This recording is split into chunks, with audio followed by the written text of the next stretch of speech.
So today we're going to make kale chips.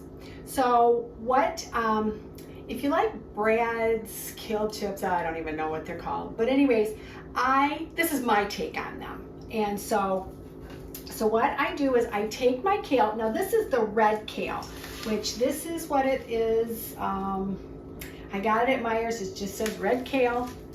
So that's what I have. I've used regular kale, but I've never used anything but the curly kale. I've never used the dinosaur kale. So I just take a cloth and I go inside here just to make sure that it's clean. And then I just strip it off. And I try to get as much any of the stalky stuff out.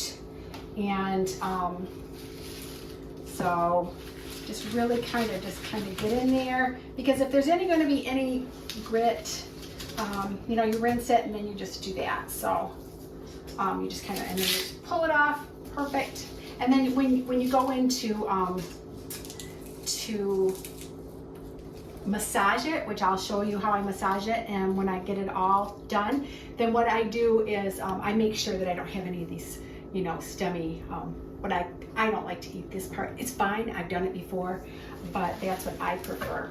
So anyways, I'm gonna go ahead and get all this cleaned. So I have all them de-stemmed. That's what my stems are, and I have my grand dogs up here, and they'll probably eat a few of those.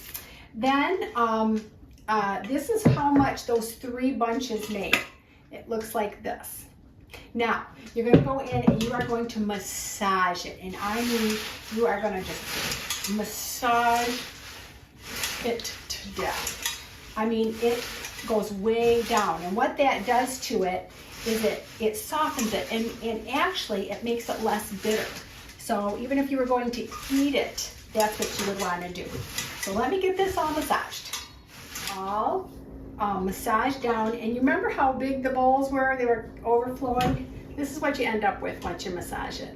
Okay, I'm not gonna lie, my husband massaged it off camera because my hands get tired.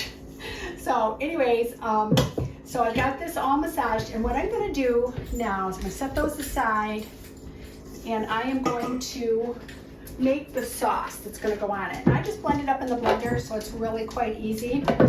And then, so what it starts with is I always start with 1 whole, and this is a whole, roasted red pepper.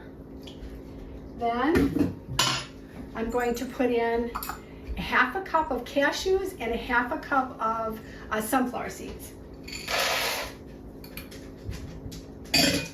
And then I'm going to come in with 1/4 cup, and I use the juice from the red peppers, so it just gives it more flavor. So I have to do 2 of these because this is 1/8 of a cup, so it needs 1/4 of a cup. Okay.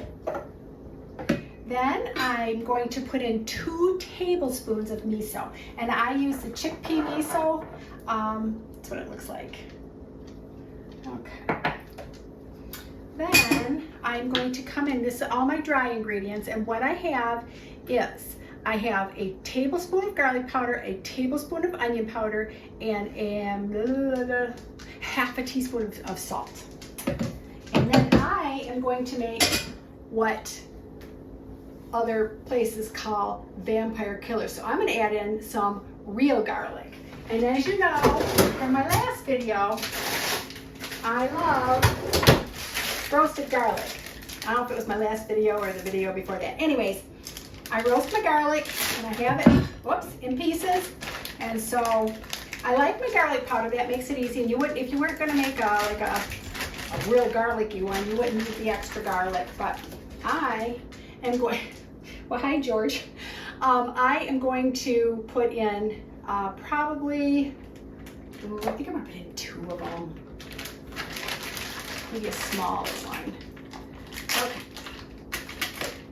George thinks he's gonna get some garlic. I don't know if you can see him, but he's my big old grand dog. He's a big, yeah. What kind of dog are you? Poodle. There he is. You don't want the garlic, buddy. Well, you might would, but you can't have it. Garlic's bad for doggies. Yes, he already ate some of the stems from the actual kale. So, and then you're gonna need 2 tablespoons of lemon juice. So, 2 tablespoons. If you didn't know that, 1/8 of a cup is 2 tablespoons.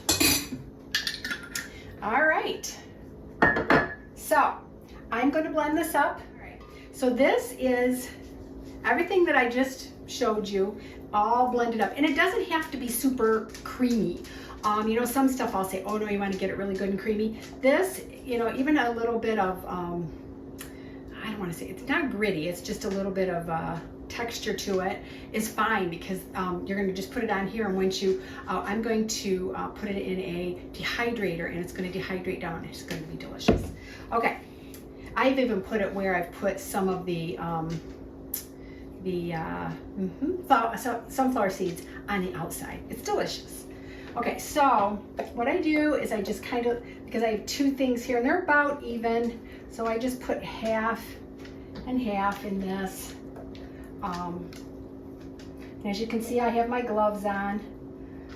I've done it without, and then I smell like garlic for days. And it turns my fingers a little bit orange. Okay. Okay.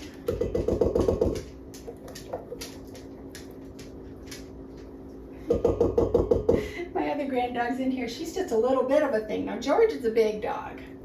He weighs, I don't know, 60 some pounds. And this one weighs like 8 pounds. She's just a little bitty one. And she thinks if you're in the kitchen, she deserves to be in there in case you drop something. All right. So, and her name is Sadie. Right, Sadie? Okay. So, I'm going to get as much off as I can. So what I'm going to do is I'm going to go in and I'm going to massage it again. But this time I'm just going to massage all the stuff into it so that it gets all over the kale in the bowl. Okay, there we go. No, you can't have this, baby. You just really, well, I guess you can have that. Yeah, it's not really good for you, but George ate it. Okay. There wasn't much stuff on that one because the sauce they really shouldn't have. Okay.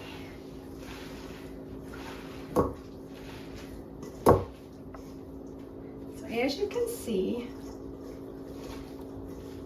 it's all incorporated into it. So I'll do the next one. I think if you kind of flip it over the stuff and have the stuff in the middle, you want, maybe you won't get as much on your gloves.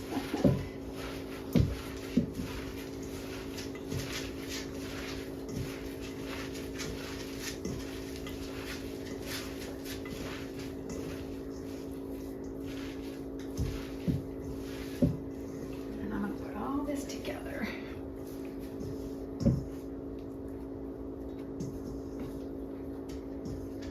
That one had a little more sauce in the pan. I must have not got it. And then I'm gonna do them all around in here.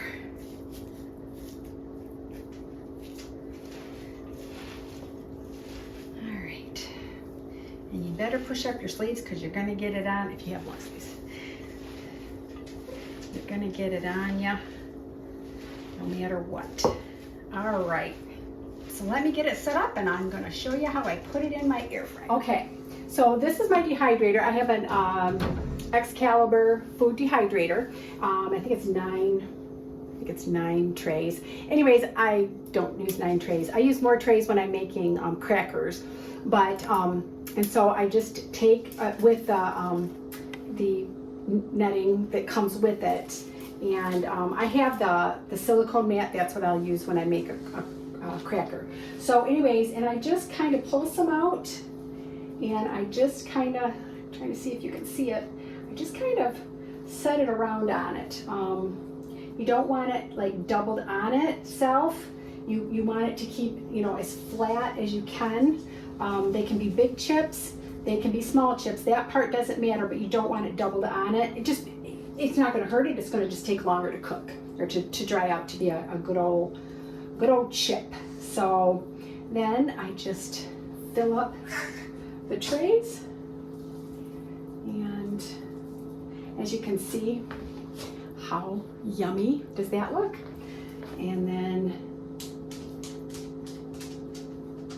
oops, make sure you get all of it out there. And truthfully, it does, when it dries down quite a bit more. So I usually cover the entire tray pretty good.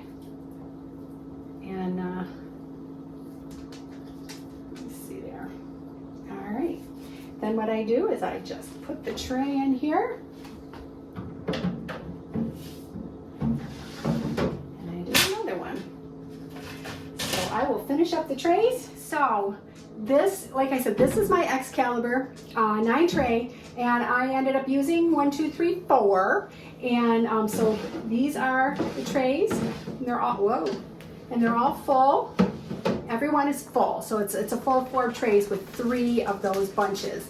And so I cook them for at 100 and about 118, between 115 and 118 degrees. And I just put the front on here, and I turn it on. Keep it about 118, because if you keep it at 118, it keeps it what is considered raw, even though they become crunchy.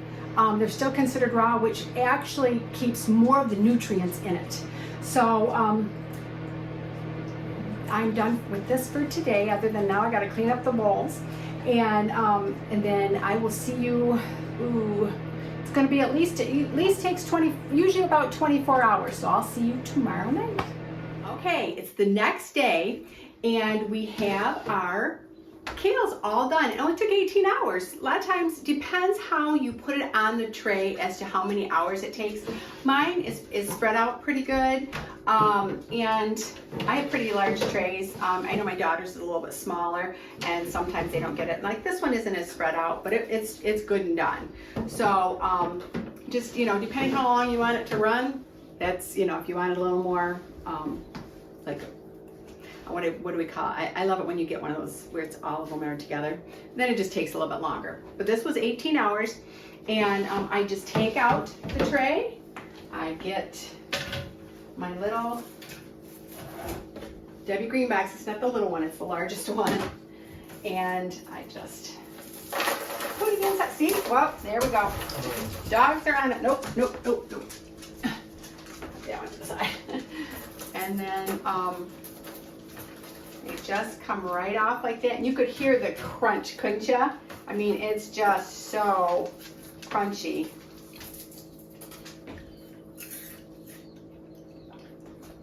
Oh yeah. Yeah, it's really good. My son-in-law's bed says better than Brad's. So anyways, so that's all it does, and it takes, and you just put them in there, and the sad thing is they go really, really fast. So I hope you enjoy them. Don't forget to subscribe, like, and hit that notification bell. I hope you have a blessed day. Bye.